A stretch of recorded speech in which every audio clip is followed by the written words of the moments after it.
Good morning, good afternoon, good evening dear students. आज हम अपना मोल कॉन्सेप्ट का 8th वीडियो शेयर करने जा रहे हैं। ये मोल कॉन्सेप्ट का सबसे लास्ट वीडियो है। इसमें हम बात करेंगे किसके बारे में? इक्विवेलेंट मास के बारे में और टाइट्रेशन के बारे में। जनरली हम नीट में अगर बात करें तो वो मैक्सिमम क्वेश्चन किससे पूछता है? एसिड बेस टाइट्रेशन से।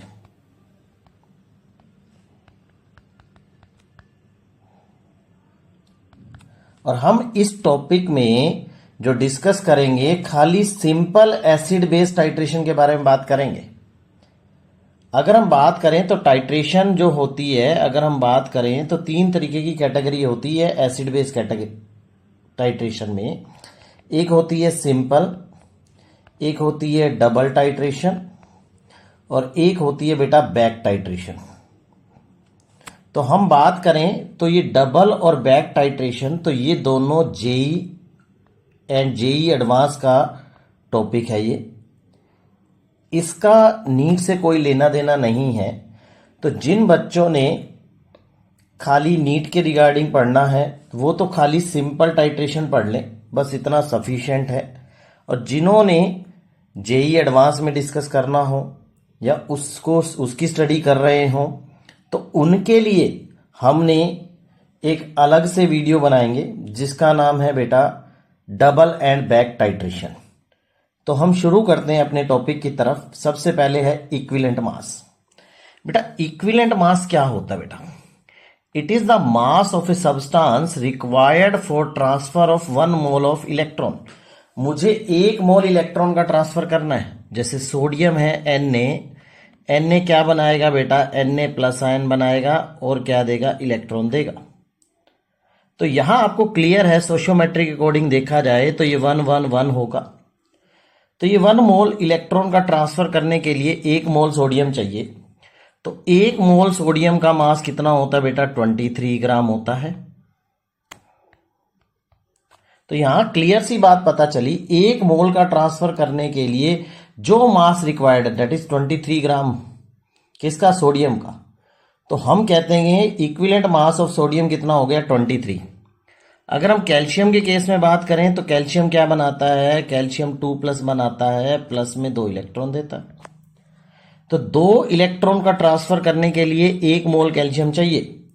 तो 2 इलेक्ट्रॉन का ट्रांसफर करने के लिए 1 मोल कैल्शियम चाहिए। 1 मोल कैल्शियम का मास होता है बेटा 40 ग्राम। तो हम डेफिनेशन के अकॉर्डिंग करें तो 1 इलेक्ट्रॉन या 1 मोल इलेक्ट्रॉन का ट्रांसफर करने के लिए कितने चाहिए होगा? 2 से डिवाइड कर दीजिए, दैट इज 20 ग्राम।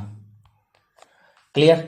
अगर हम दूसरी लैंग्वेज में पढ़ें फार्मूला बेस, तो इक्विवेलेंट मास क्या होता है बेटा? मोलर मास को n फैक्टर से डिवाइड कर दीजिए। n फैक्टर क्या होता है? जितने इलेक्ट्रॉन का एक्सचेंज होता है। क्लियर? अगर हमने देखें तो एटॉमिक मास या मोलर मास ऑफ कैल्शियम कितना है बेटा? 40 डिवाइडेड बाय में 2 इलेक्ट्रॉन्स का transfer that is equal to 20। सीधा सीधा ऐसे भी तो लिखा जा सकता है। तो या तो हम सीधी सीधी ऐसे बात कर लें formula base, equivalent mass is equal to molar mass upon में n फैक्टर। ये बात आपको फार्मूले की बेस में दिखाया गया। और दूसरी बात, अगर आपको मोलर मास निकालना हो तो आप लिख सकते हो molar mass is equal to equivalent mass into में n फैक्टर। एक ही बात है। अब पिछले वीडियोस में हमने बताया n फैक्टर क्या होता है। एसिड के केस में वो कितने H+ दे रहा है, बेस के केस में कितने वो OH नेगेटिव दे रहा है, सोल्ट के केस में कटायन के ऊपर क्या चार्ज है, एलिमेंट के केस में जो उसकी वैलेंसी होती है, और आयन के केस में उसके ऊपर क्या चार्ज है, वो उसका क्या कहलाता है बेटा? n फैक्टर कहलाता है। अब हमने इक्विवेलेंट मास पढ़ा, अब हम इससे कुछ रिलेट में क्वेश्चंस करते हैं। तो देखते हैं पहले क्वेश्चन की तरफ। क्या लिखा हुआ है बेटा? Equivalent mass of A bivalent metal. Bivalent है यार, निचली सी बात बता दिया बाइवेलेंट। तो n फैक्टर कितना हो गया बेटा? 2 हो गया। उसका इक्विवेलेंट मास कितना बता दिया इन्होंने? 37.2 बता दिया। तो क्या कहता है? Molecular weight of its chloride. बेटा हम अगर मेटल का मोलर मास मानते हैं m, मोलर मास कितना आ जाएगा बेटा? अभी बताया था इक्विवेलेंट मास इनटू में n फैक्टर। इक्विवेलेंट मास हो गया 37.2, n फैक्टर 2 दैट इज 74.4 4 ग्राम पर मोल।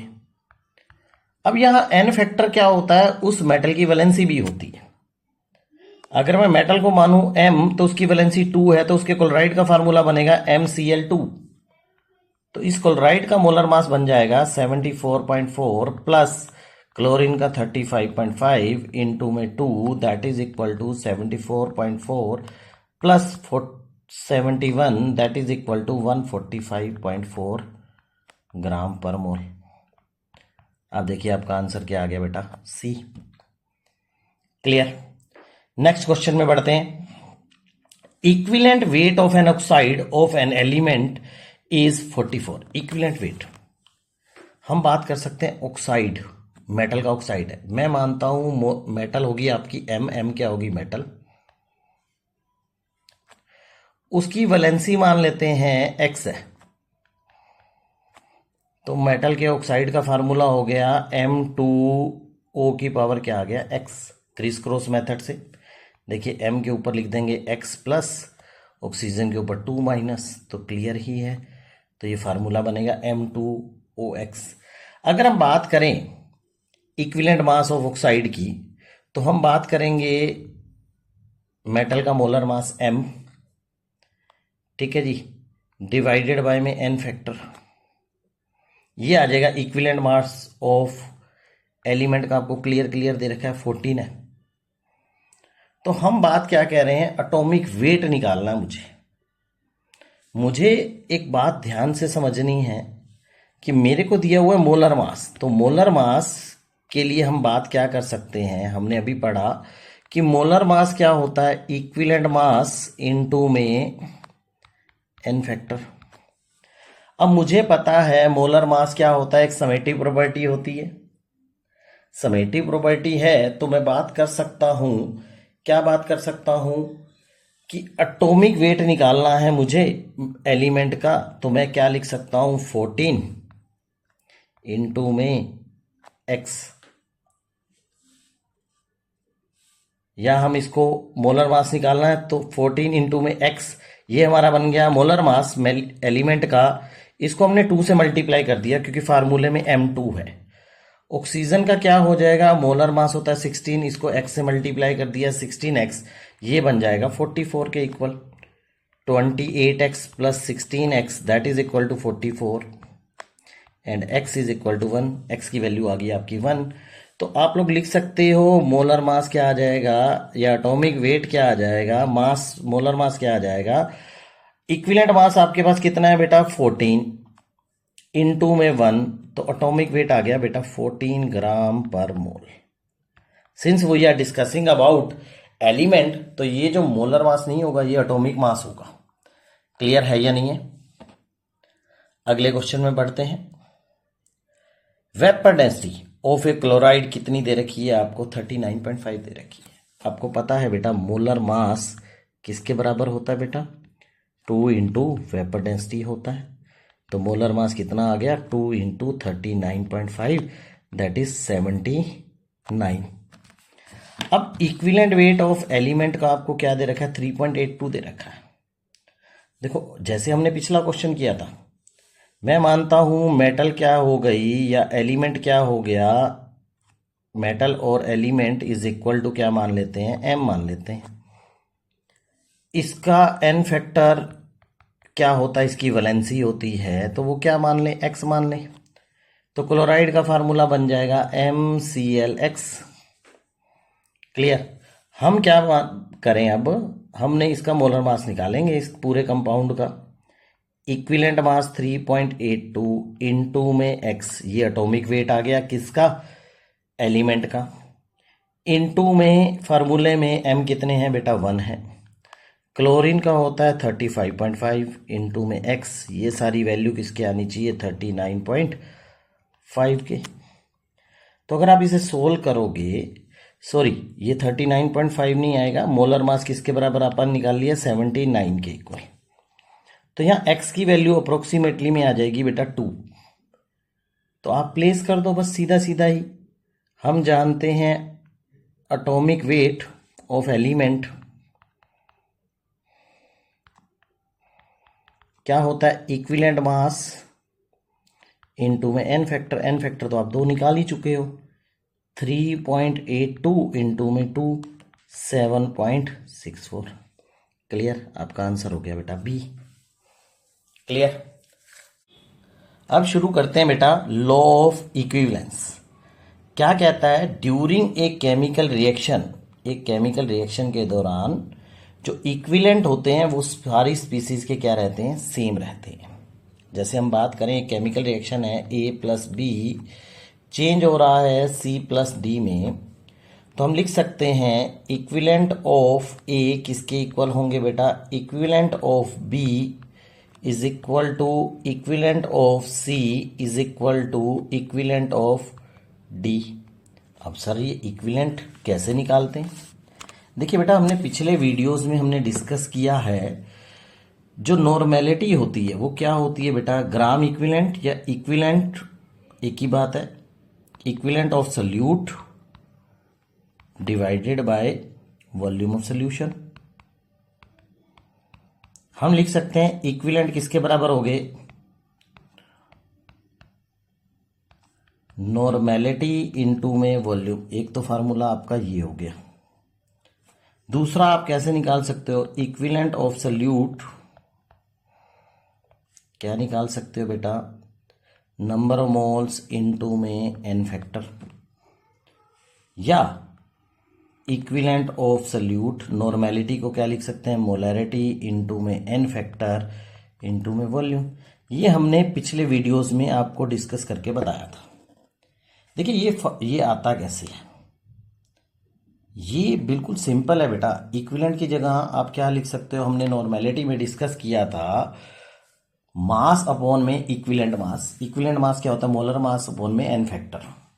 मास अपॉन में मोलर मास होता है number of moles, number of moles into में एन फैक्टर, ये किसके बराबर होता है, इक्विवेलेंट के बराबर होता है। तो आप बेसिकली क्या यूज करोगे, या तो ये वाला फार्मूला यूज करोगे, या ये यूज करोगे, या ये यूज करोगे। क्लियर। जब हम लॉ ऑफ इक्विवेलेंस लगाएंगे तो आप ये 3 फार्मूले देख लेना बेटा, इन तीनों को ही यूज किया जाएगा और कुछ भी यूज नहीं किया जाएगा।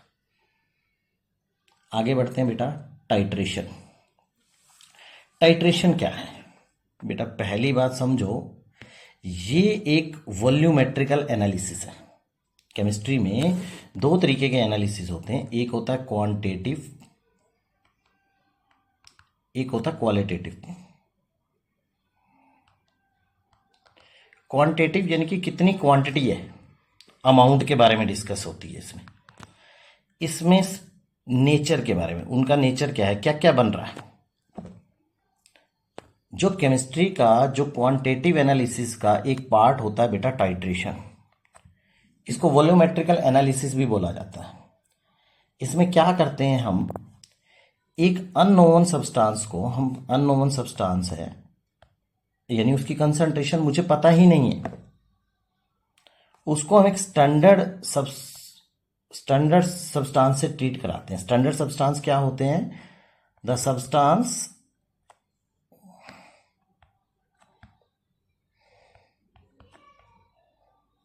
whose concentration is known, हमें पता है। अब इसमें क्या करते हैं, जनरली इसके लिए क्या होता है, अपरेटस डिजाइन है। इस अपरेटस में क्या होता है, ये जो है ये ब्यूरेट है। इसके अंदर क्या होता है, हमारा जो ये आपको ब्लू कलर का सब्सटेंस दिख रहा है, ये हमारा क्या है बेटा, नॉन सब्सटेंस है और स्टैंडर्ड सब्सटेंस है, और ये हमारा क्या है, अननोन है, यानी मुझे इसकी कंसंट्रेशन नहीं पता। ये एक फ्लास्क है, ऊपर से हम क्या करते हैं बेटा, अननोन सब्सटेंस को ड्रॉप वाइज इसके अंदर एंटर करते हैं। तो जब न्यूट्रलाइजेशन होता है, जनरली हम बात करें तो हम बात कर रहे हैं किसके बारे में, एसिड बेस टाइट्रेशन के बारे में। जब न्यूट्रलाइजेशन होगा तो एक पॉइंट आएगा जिस पॉइंट को बोला जाएगा एंड पॉइंट। इसके ऊपर क्या होगा, एसिड और बेस दोनों कंप्लीटली एक दूसरे को न्यूट्रलाइज कर देंगे। एंड पॉइंट क्या होता है, जिसके ऊपर एसिड और बेस एक दूसरे को कंप्लीटली न्यूट्रलाइज कर सकते हैं, तो उस पॉइंट को हम क्या बोलते हैं, एंड पॉइंट बोलते हैं। जनरली एंड पॉइंट कैसे आइडेंटिफाई किया जाता है बेटा, इंडिकेटर से। कुछ हम डाई डालते हैं उसके अंदर, वो डाई क्या करती है बेटा, कलर चेंज कर जाती है। जैसे आप देखो पहले बिफोर टाइट्रेशन तो ये ब्लू कलर था, आफ्टर टाइट्रेशन कलर चेंज हो गया। क्लियर है या नहीं है? तो हम बात क्या कर रहे हैं, एसिड बेस टाइट्रेशन के बारे में बात कर रहे हैं। टाइट्रेशन में क्या किया जाता है मैंने आपको समझाया। अब बात करते हैं टाइट्रेशन में क्या चीजें होती हैं। सबसे पहले इंडिकेटर क्या होता है, जो हमने इंडिकेटर यूज किया था, जैसे मैंने बताया था कि एक डाई होती है बेटा, एक डाई होती है जो हम उसके अंदर ऐड करते हैं, जो कलर चेंज शो करती है at the end point. And point क्या होगा, दैट इज जहां पे न्यूट्रलाइजेशन कंप्लीट होगी।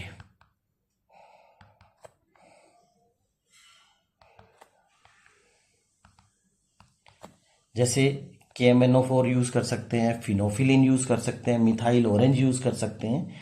ये एक बहुत नॉन इंडिकेटर है जो हम बात करते हैं। तो जब भी एसिड बेस टाइट्रेशन में आप बात कर रहे होंगे तो एट एंड पॉइंट के ऊपर इक्विवेलेंट ऑफ एसिड किसके इक्वल हो जाएंगे बेटा, इक्विवेलेंट ऑफ किसके, बेस के इक्वल हो जाएंगे। क्लियर और नॉट?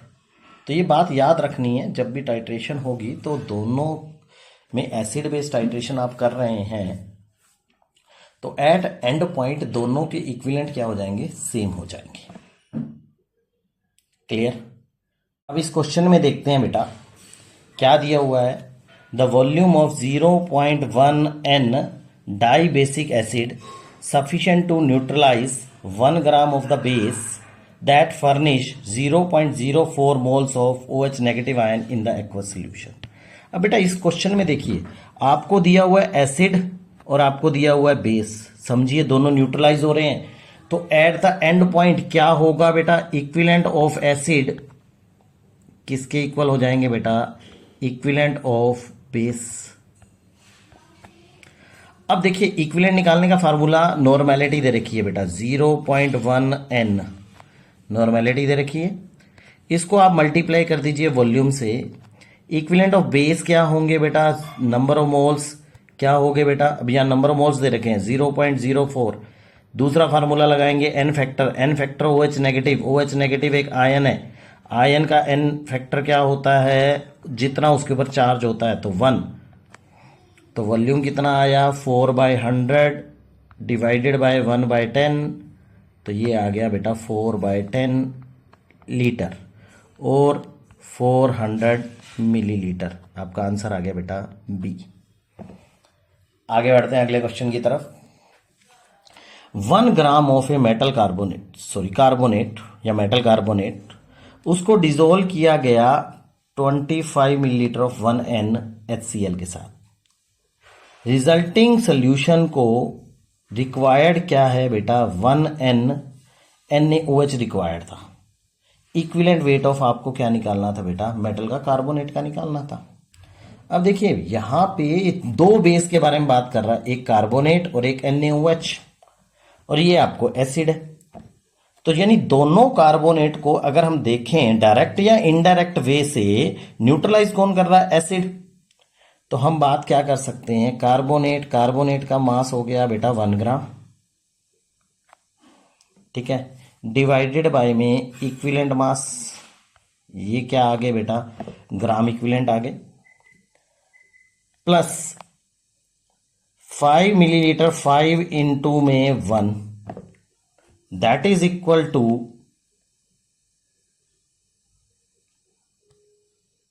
25 इंटू में 1। ये दोनों तो बेस हो गए, ये भी बेस है आपका, ये भी बेस है। इसको न्यूट्रलाइज किसने किया, इस एसिड ने। तो आप लिख सकते हो 1 इक्विवेलेंट मास किसका, of carbonate is equal to 20 milli equivalent. Milli का मतलब क्या होता है बेटा, 1/1000। 1 equivalent mass is equal to 20/1000, तो 50 is equal to equivalent mass of carbonate. तो आंसर क्या आ गया बेटा, 50। आंसर हो गया ए। क्लियर? इसमें क्वेश्चन में समझिएगा, सबसे पहले आपको 1 ग्राम कार्बोनेट के अंदर आपने एसिड डाला, फिर नेचुरली सी बात है कुछ बच गया होगा एसिड, उसको न्यूट्रलाइज कौन कर रहा है बेटा? NaOH कर रहा है। तो यानी कि 2 बेस को आपका न्यूट्रलाइज ये पूरा ये हो रहा है, ये कंप्लीट कर रहा है। तो दोनों का मैंने ऐड कर दिया, दोनों बेस के इक्विवेलेंट्स को, और एसिड के इक्वल में रख दिया, तो मेरा आंसर आ गया। क्लियर? अगले क्वेश्चन में देखेंगे, 25 millilitre of A given HCl, उसको रिक्वायर थे कितने? 30 ml of 0.1 sodium carbonate solution. अब कहता है what is the volume of this sodium carbonate solution का रिक्वायर्ड, आपने एक्वस सोल्यूशन ऑफ NaOH को न्यूट्रलाइज करना है। तो सबसे पहले तो हमें स्ट्रेंथ नहीं पता, तो हम स्ट्रेंथ कहां से निकालें? ऊपर वाला जो ये यहां तक, इसको पढ़ोगे तो आप लोग स्ट्रेंथ निकाल सकते हो। तो मैं लिख सकता हूं इक्विवेलेंट ऑफ HCl किसके इक्वल होंगे? Equivalent of Na2CO3। Equivalent of HCl का n फैक्टर होता है बेटा 1, ठीक है जी। और अगर हम बात करें इसका इक्विवेलेंट हो गया 1, तो इसकी मोलैरिटी निकाल लें, मोलैरिटी इंटू में n फैक्टर इंटू में 25, that is equal to Na2CO3 का वॉल्यूम कितना हो गया? 30 ml, मोलैरिटी कितनी होगी? 0.1, और इसका n फैक्टर कितना हो गया? 2।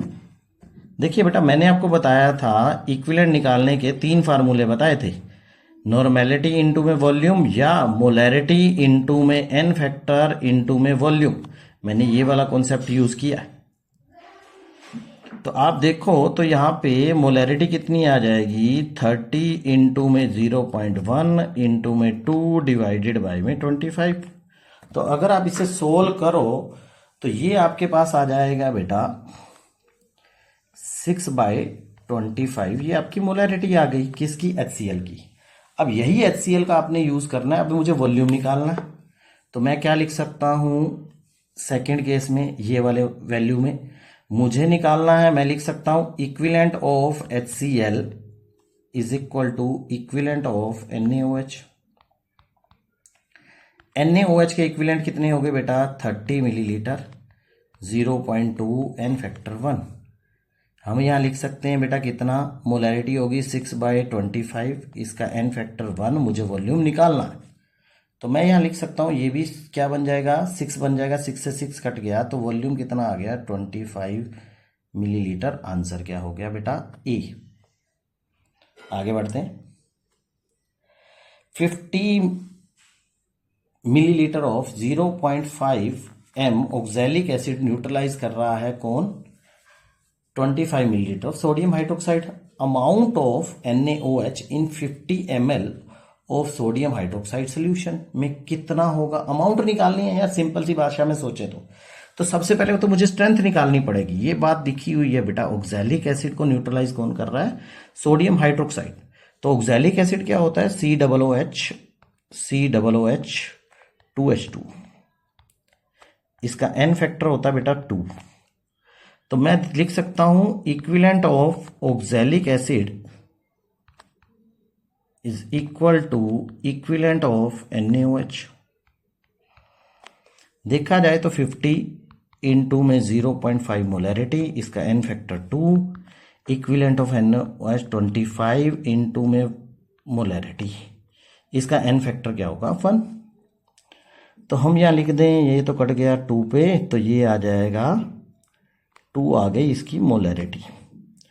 क्लियर सी बात आ गई। 2 मोल्स हैं NaOH कितने के अंदर बेटा? 1 लीटर सोल्यूशन में, यानी कि 80 ग्राम NaOH है 1 लीटर में, यानी 1000 मिलीलीटर में। मुझे निकालने हैं 50 ml में। तो सीधी सी बात लिख सकते हैं हम लोग 80 बाय में 1000 इंटू में 50 ग्राम ऑफ NaOH। तो आप इसे सोल्व कर दो तो ये आ जाएगा बेटा 4 ग्राम। क्लियर? आपका आंसर क्या आ गया बेटा? डी। अब देखते हैं इस क्वेश्चन में आपके पास क्या गिवन है बेटा। एक एक्वस सोल्यूशन दिया हुआ है ऑक्सैलिक एसिड का, मास क्या दिया हुआ? 6.3 ग्राम। उस 250 ml में है, तो हम बात कर सकते हैं नंबर ऑफ मोल्स निकालें तो 6.3 divided by 126 is the molar mass of oxalic acid. तो नंबर ऑफ मोल्स आगे बेटा 120, 1/20।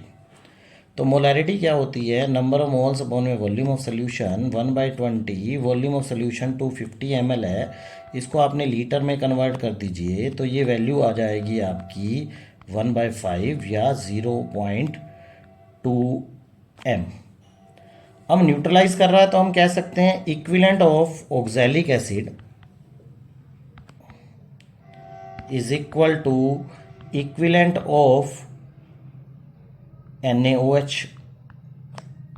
0.1 इंटू में वॉल्यूम, 0.2 इंटू में 2 इसका n फैक्टर हो गया और वॉल्यूम हो गया 10। ये आ गया वॉल्यूम, क्या आ गया बेटा 40 मिलीलीटर। आपका आंसर क्या हो गया बेटा ए। क्लियर। आप इन क्वेश्चंस की प्रैक्टिस करिएगा, ये आपको बहुत ज़्यादा इम्प्रूव करने में हेल्प करेंगे इस टॉपिक में। ठीक है, तब तक के लिए थैंक यू, बाय, टाटा, फिर मिलेंगे।